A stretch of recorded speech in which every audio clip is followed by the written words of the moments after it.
రాజ్ కుమార్ రావు గారి మీద ఏమన్నా అసంతృప్తి ఉందా? ఎందుకంటే ఆయన కూడా పాపం ఏంటంటే మంచి నటుడు, రికగ్నిషన్ విషయానికి వచ్చేసరికి ఆయన ఎక్కడ ప్రాకులాడ్డు నాకు రికగ్నిషన్ కావాలి అని. చాలా పాపం అండర్ రేటెడ్. మనం మాట్లాడుకున్న మీ కేటగిరీలోనే ఉంటాడు ఆయన. బట్ మనోడు ఇప్పుడు మంచి టాప్ పొజిషన్ ఉన్నాడు. ఆయన గుర్తుపెట్టే క్రాఫ్ట్ పరంగా గుర్తుపెట్టారు ఆయన. సో అదే చెప్తుంది, ఇప్పుడు అండర్ రేటెడ్ ఉండే చేసుకుంటూ చేసుకుంటూ చేసుకుంటూ చేసుకుంటూ ఇప్పుడు అయిపోయింది, టక్ మన టాప్కి వెళ్ళిపోయాడు. మీకు ఎప్పటి నుంచి ఇష్టం ఆయన?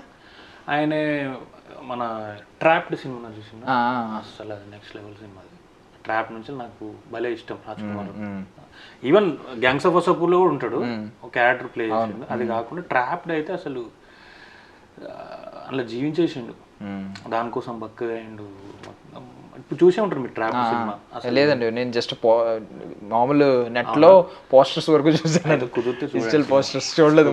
చూడండి, ఒకటే ఇంట్లో సర్వైవల్ అవ్వాలన్నాడు అసలు, నెక్స్ట్ లెవెల్ చేసాడు అసలు. ఓకే.